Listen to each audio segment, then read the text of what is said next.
Kita mengenal Indonesia sebagai bangsa bahari. Namun, pengakuan dunia atas Indonesia sebagai negara maritim tidaklah serta-merta terjadi. Terdapat sejarah panjang yang dapat kita telusuri bersama. Kemunculan sejumlah kerajaan Nusantara yang besar yang berciri maritim, seperti Kerajaan Sriwijaya dan Kerajaan Majapahit, pada abad ke-7 hingga ke-14 membawa kemasyhuran bangsa di wilayah perairan. Pada masa perjuangan, kita juga mengenal Kemala Hayati, seorang laksamana perempuan pertama di Indonesia.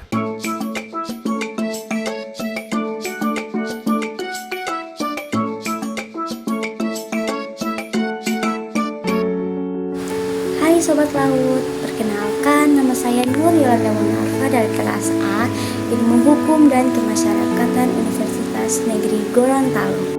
Pada video ini saya akan membahas tentang bagaimana kita dapat menunjukkan rasa cinta tanah air dan tanggung jawab tentang kemaritiman Indonesia. Semoga video ini menambah wawasan dan manfaat tentang bagaimana pentingnya menjaga laut bagi bangsa Indonesia. Jadi, Indonesia adalah negara maritim terbesar di dunia. Laut bukan hanya pemisah tetapi penghubung yang menyatukan kita. Laut juga sebagai identitas dan kekuasaan bangsa. Contoh sikap tanah air yaitu tidak mencemari laut, mendukung keamanan maritim dan lain-lain yang merupakan bagian dari contoh sikap tanah air. Adapun pentingnya menjaga kelestarian sumber daya laut. Cinta tanah air dalam konteks kemaritiman berarti peduli terhadap laut kita dan memanfaatkannya secara bijak dan memahami potensi besar yang dimiliki bangsa. Mengapa kita bertanggung jawab mengkaji kemaritiman? Laut menyumbang ekonomi nasional seperti perikanan, transportasi, pariwisata. Banyak ancaman pencemaran illegal fishing, abrasi, dan perubahan iklim. Ada beberapa peran mahasiswa dan generasi muda dalam mengkaji kemaritiman. 1. Sebagai agen pengetahuan, mempelajari isu-isu kemaritiman seperti sumber daya laut, transportasi laut, perikanan, dan ekonomi maritim. 2. Sebagai penggerak literasi kemaritiman, menyebarkan pengetahuan tentang pentingnya laut melalui konten edukatif, video, infografis, atau media sosial. 3. Sebagai inovator dan pengembangan teknologi, mengembangkan ide-ide atau inovasi seperti alat deteksi laut, aplikasi cuaca laut, dan lain-lain. 4. Sebagai pengawal kelestarian lingkungan laut, mengikuti atau menginisiasi kegiatan konservasi seperti bersih sampah, penanaman mangrove, atau kampanye anti pencemaran laut. 5. Sebagai pelopor kewirausahaan maritim, mengembangkan usaha berbasis maritim seperti pengelolaan hasil laut, pariwisata bahari, atau produk kreatif tentang laut. 6. Sebagai jembatan antara akademis dan masyarakat pesisir, melakukan pengabdian masyarakat untuk membantu nelayan dalam menggunakan teknologi. 7. Sebagai penjaga kedaulatan maritim, menumbuhkan rasa cinta tanah air dengan memahami pentingnya laut sebagai wilayah kedaulatan negara. Riset dan kajian kemaritiman penting untuk menjaga keberlanjutan laut. Kita harus memahami masalah dan mencari solusi agar tetap lestari. Tanggung jawab kita diwujudkan melalui tindakan sederhana namun berarti, mulai dari menjaga kebersihan pantai sampai memahami pentingnya kedaulatan laut. Ya, semua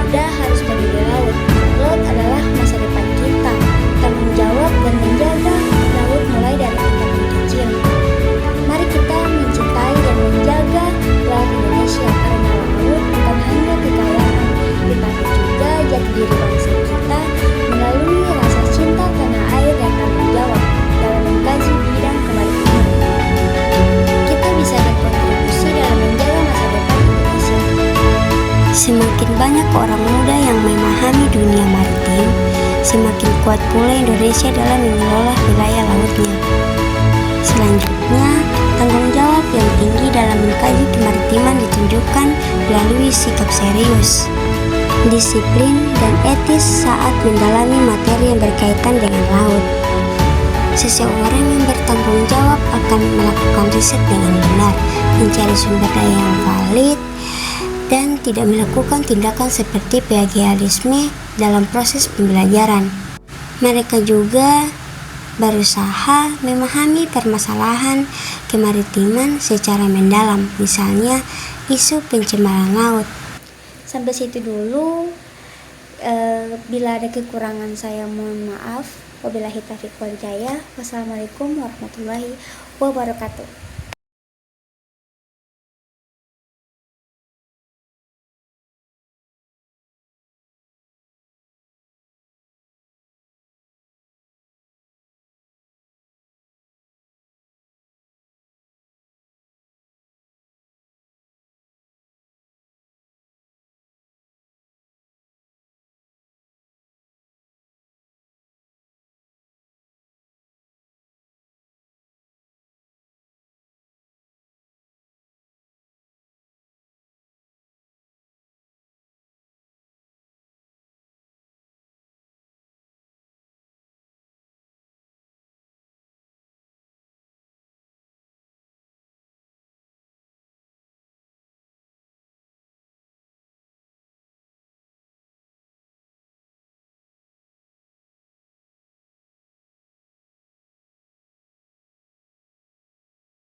Kondisi ini menjadi sektor kemaritiman memiliki peran yang sangat penting bagi kehidupan bangsa.